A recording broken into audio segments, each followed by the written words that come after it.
सबसे पहले आप सबको मेरा प्यार भरा नमस्कार। मैं रीनू तिवारी स्वागत करती हूँ आपका अपने यूट्यूब चैनल पे। आज मैं जा रही हूँ योगिता के स्कूल में।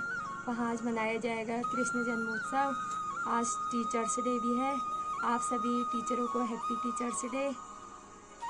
मैं और कान्हा पहुँच गए हैं स्कूल के रास्ते में। अभी है सुबह 10 बजे का टाइम। सुबह बारिश हुई थी, इसकी वजह से हल्के हल्के बादल लगे हैं, ज़्यादा धूप भी नहीं लगी है। मैं पहुंच गई है स्कूल में है।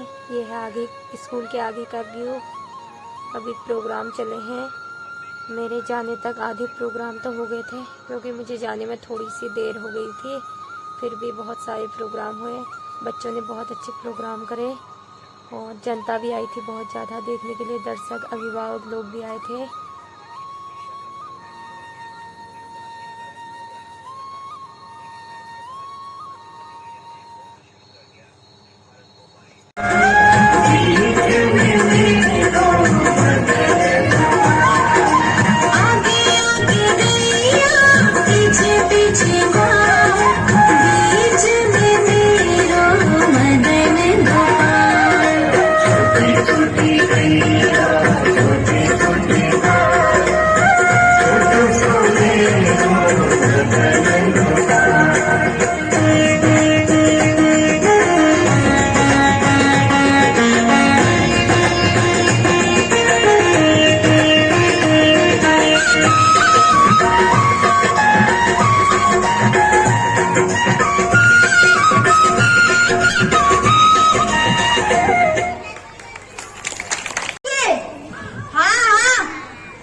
अभी बुलाओ उसे। अभी हमारे स्वामी विश्राम कर रहे हैं। नहीं, मुझे अभी मिलना है।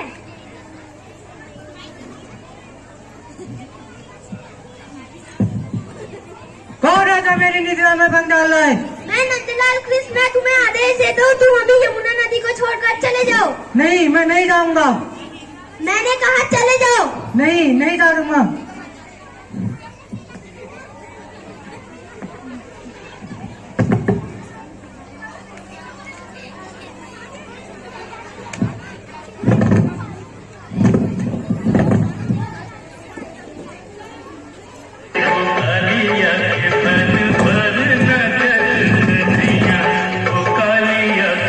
वर्षा इंद्रदेव के कारण नहीं, बल्कि गोवर्धन पर्वत के कारण होती है। हाँ, सही बोल रहा है। हमें अभी गोवर्धन पर्वत की तरफ को प्रस्थान करना चाहिए। चलें। यह अनर्थ कैसे हो सकता है? जो गोकुलवासी सालों से मेरी पूजा करते आ रहे थे, वो एक बालक के कहने पर मेरी पूजा करना कैसे छोड़ सकते हैं? मैं प्रलय मचा दूंगा। मैं अपने मेघों को अभी आदेश देता हूँ कि गोकुल में जाके प्रलय मचा दे। ऐसा सुनते ही गोकुल में लगातार बारिश होने लगती है।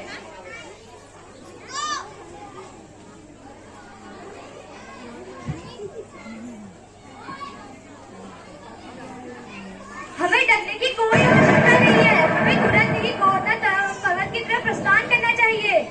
चलो।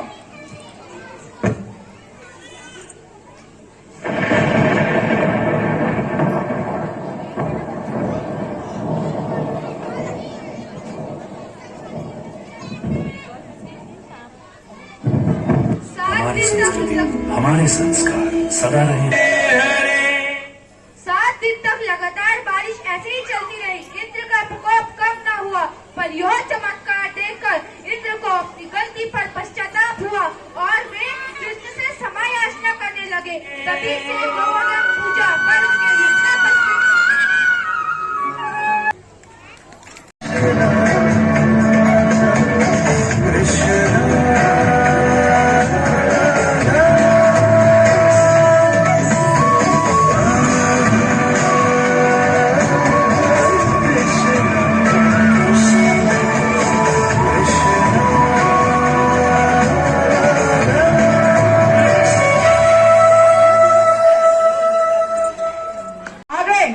यशोदा और नंद के पुत्र को यहाँ लेकर आओ। मुझे संदेह है कि देवकी और वसुदेव का 8वां पुत्र है, वही मेरा काल है। नहीं महाराज, ये नंद मैं कदापि नहीं कर सकता। यदि वह बालक नंदगोप का ही पुत्र है तो उसकी हत्या करना और कराना महापाप है, और यह महापाप मैं करना नहीं चाहता। तुम्हें ये कार्य करना ही होगा। और वसुदेव तो मेरे स्वामी है, और स्वामी के पुत्र की रक्षा करना मेरा कर्तव्य है।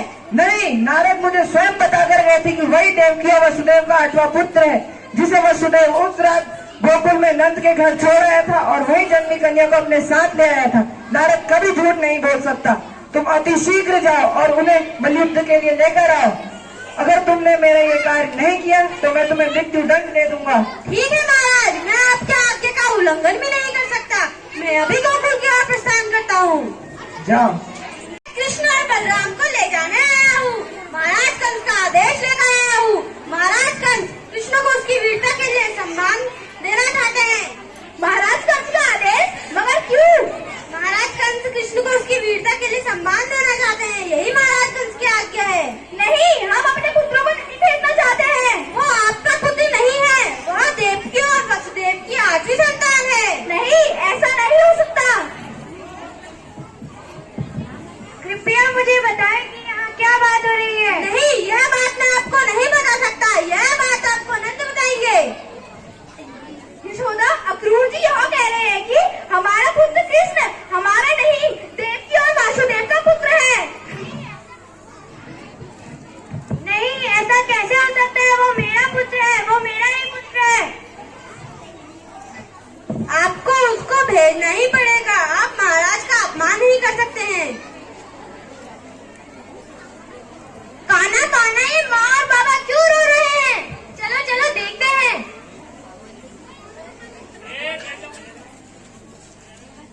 भैया बाबा, आप दोनों क्यों रो रहे हैं? और ये अक्रूर जी किस लिए आए हैं? खाना, ये अक्रूर जी आपको हमेशा के लिए मथुरा ले जाने आए हैं। मथुरा पर किस लिए ले जाना है? महाराज कंस का आदेश है। कैसा आदेश? महाराज कंस का आदेश है कि आपको मल्लयुद्ध के लिए हमेशा के लिए मथुरा जाना होगा। भैया बाबा, मैं आप दोनों को वचन देता हूँ कि मैं आपसे मिलने वापस जरूर आऊंगा। मैं अपनी रक्षा स्वयं कर सकता हूँ। मैं आपको कृष्ण की रक्षा का वचन देता हूँ। मेरे होते हुए कृष्ण को कुछ नहीं हो सकता।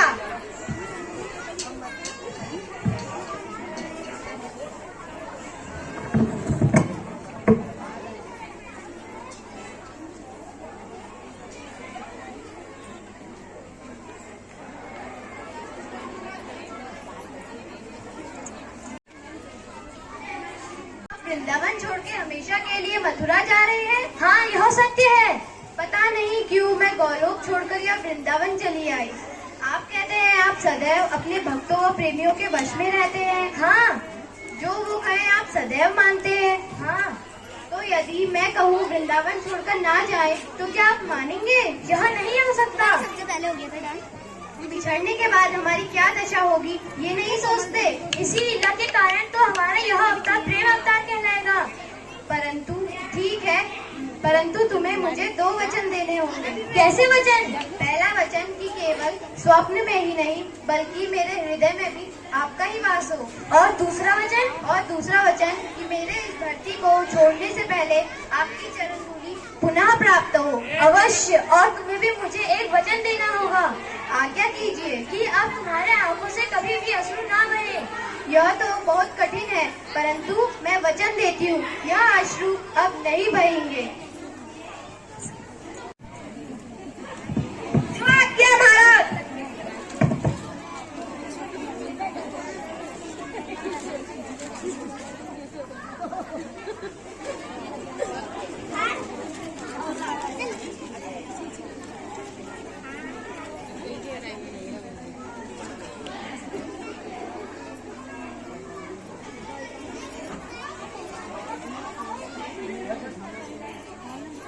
सैनिकों, इन नंद के पुत्र को बंदी बना लिया जाए और देवकी और वसुदेव को कारागार में ही खत्म कर दिया जाए और गोकुल वासियों से सारा धन ले लिया जाए।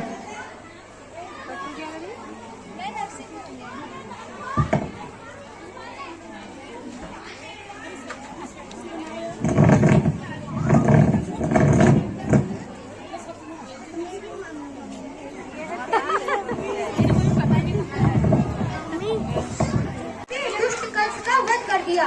बोलो श्री कृष्ण भगवान की। हम आ गए हैं स्कूल से, प्रोग्राम देख के अभी हम पहुंचे हैं शिवालय पे।